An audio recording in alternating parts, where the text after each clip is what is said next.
Hello, guys. In this episode, we're going to be talking about how to import a basic first-person controller in Unity that we will be later modify to suit our needs, as well as setting a basic scene for our player to walk around in. And in the next episode of the RPG series, we'll be looking at creating our first enemy. But first, let us create the first scene and import the first player. So, with that said, let's get started. So the first thing we're gonna need to do is to first create a terrain. Um, and I like using terrain because, well, this is an RPG, and most of them are set in medieval era settings, which means lots of trees and mountains and rivers. So now the cool thing about terrain is that you don't actually have to manually add in the trees and grass and you know modify the terrain in like a 3D editor or something. You can literally just use tools that are set into the terrain object and you can edit them. So for example, I can raise the terrain and you can see I've made mountains. Cool. And this is basically the gist of this. This is why we're going to be using terrain. So now when we press play, we can go in, we can see just a flat little terrain on our camera. Obviously we can't move yet because we don't have a character. So let's just fix that. So we're going to go into our asset store. If you're using 2020 and after, the asset store will be removed. But what I'm going to do is I'm just going to go to package manager, and I'm just going to find my standard assets. Uh, so let's just look for my assets and standard assets.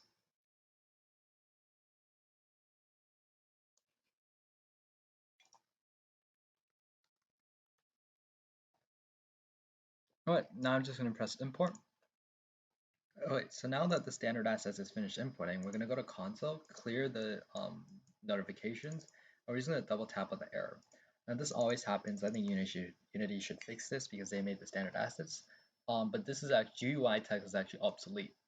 So we actually have to either import the Unity engine, uh, Unity engine.ui .ui library, and then change this to text, or we can just do Unity engine.ui.text, but either way works. So now that you fixed it, we can go back into Unity and clear the error. Alright, so now we can just press clear, go to the project, and what we will do is we will go to standard assets, characters, first person, prefabs, and we're actually going to be using the rigid body character. So we can just delete the camera and unpack the prefab and rename this to player. And now when we press play, we are on the ground and we're just moving along. You can see we have a very wide terrain. You honestly cannot see the end of it. And yeah, so now that we have our player, we're gonna go ahead and start designing our scene. So you can see our players over here.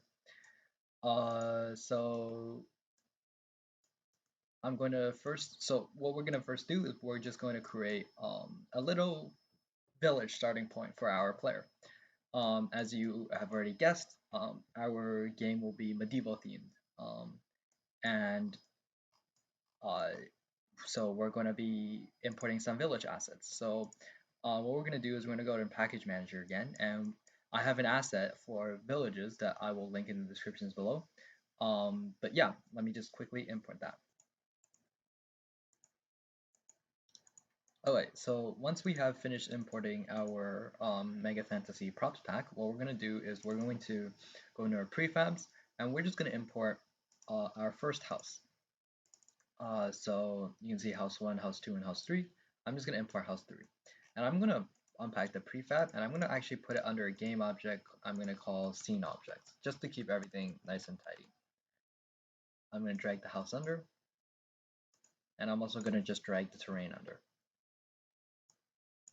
Okay, so for the terrain, what we're going to do is actually we're just going to move scene objects up a bit because I'm just going to move this up.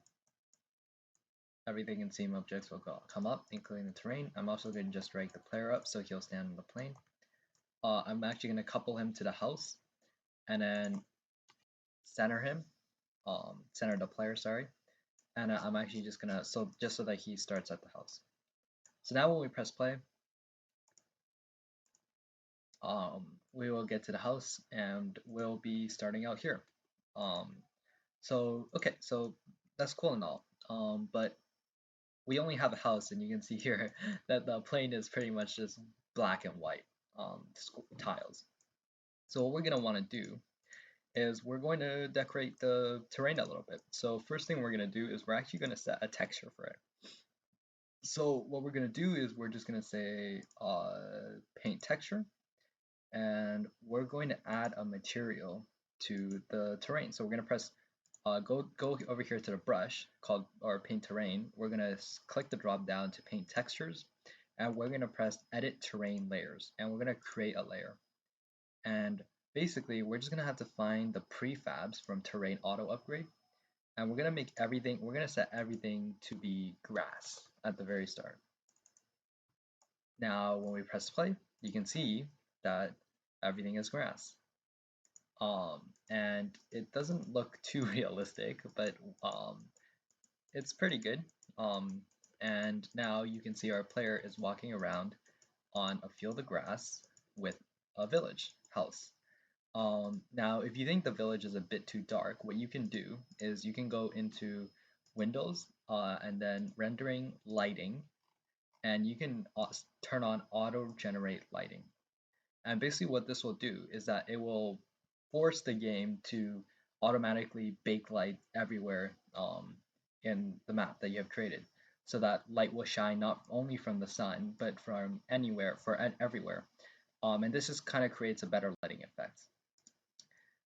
And now what we're going to want to do is we're going to want to go to the terrain, and we're just going to create a little mountainous area so that our player cannot leave or walk off our sorry, walk away from our village. So what we're gonna do is I'm actually just gonna turn off the rendering or the lighting because usually generate lighting at the very end, because you can see here it takes a long time and it eats up a lot of your CPU. So I'm just gonna force stop that, and now I'm just gonna continue building just a little mountainous area uh, for our little village, so the player cannot walk out. So actually what you can do is you can actually just turn up the light a bit, turn up the intensity of the light, and change the direction of the light to be shining towards the player. And now when we look at the game, you can see that lighting is much improved. And you can see here the terrain is still it's kind of jagged, and the mountains don't look really natural, but there's a very simple solution to that. We can very easily use a smooth tool, also smooth height, and we can just smooth out the mountains this way. And you can see here the mountains are sort of getting smoothed out. So now when we press play, it should look a bit more natural. So great, so now we got a little starter area with a little bit of mountain around it, so the player can't walk away. But the mountains don't really look like mountains. So what we're gonna do is we're gonna go to paint texture, and we're gonna create a new layer. And we're gonna call this we're gonna find the charcoal layer. Layer, or what is it called? Can I just drag this in? New brush. I'm gonna have to look for it. Okay, let's try to find it. Oh, wait, it's here. Okay, so I'm just gonna paint a little bit. Or sorry, shoot, I pressed new. Okay, sorry. Uh, I pressed new brush, not create terrain layer. So you want to press create terrain layer. So now that I'm here, I'm gonna start painting our terrain with our charcoal texture. And you can see here that it is sort of turning into a almost cobblestone like texture if you guys ever played Minecraft. And we're just gonna paint it all over and around our mountain here to give it more of a natural look. Let's just paint it a bit more. and uh, obviously the mountain won't be able enough to keep the player from walking off the edge later down the road. So what we can do is we can create some artificial barriers to like I don't know if you guys have ever played Fallout, but at the edge of the map in Fallout, there's always a little like barrier that you cannot walk across. That prevents the player from venturing too far into undeveloped lands. So we can just erase these later or retexture them, so don't worry. But I'm just going to give it a very rough texture here so that the player can't just immediately walk off.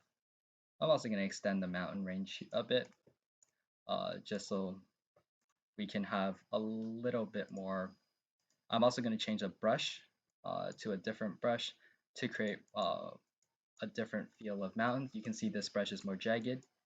You can use it to create more jagged mountains, but I like smoother mountains. Sorry, that is a bit way too tall.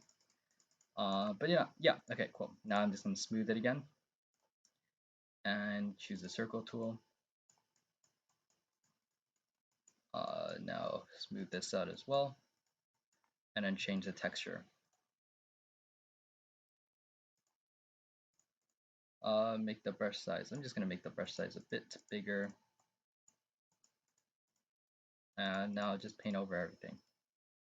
Okay, cool. So now when we press play, you should see that there is a cobblestone-like mountain range around our spawn point and a little house.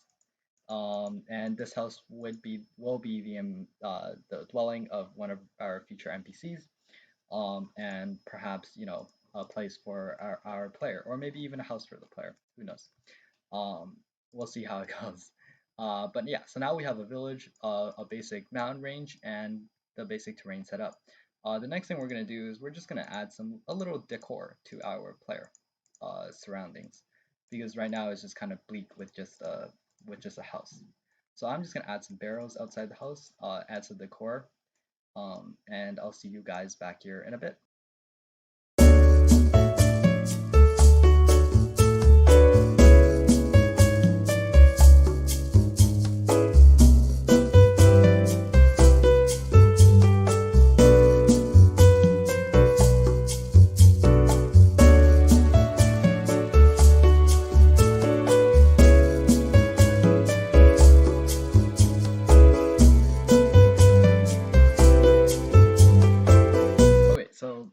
Okay, so now that I finished, you can see here I set up a little decor for our for our starter village, and you can see here I created a little area for a job board where our player can be taking quests in the future once we set up a quest system. So you can see here that we just added some barrels, some items, and a job board with some tapestry hanging from it. I think we might also be able to add some walls from the pack. If you're wondering how I got all these assets, again, they're in the pack that I will link in the description below. It's called the Mega Fantasy Props Pack. It's a great pack for anything fantasy related, like an RPG, and I highly recommend you check it out. So I think we might actually add some walls later, maybe, and like an area for the village for people to exit the village.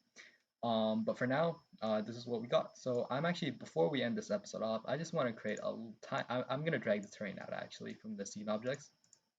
You can also see I have everything here nice and tidy in the scene objects folder. And I'm just going to paint a little path for our NPC because it'll look a bit nicer if we have a little path. So I'm just going to draw a little, or actually, you know what? Let's make a dirt path. So we're going to create a new layer called dirt, or we can just, yeah, called dirt. And we'll create a little tiny dirt path for our NPC to walk on. And we're just gonna click on it and then just paint, and maybe the dirt pad can come down here. So now when we press play, you can see here we have our little house with our job board. We can make and we will soon make a wall around our main building, and we will add some foliage such as trees or plants in the next episode, and we'll also add our first enemy/NPC. But yeah, so stay tuned for the next episode. And I want to thank you guys for watching and subscribe.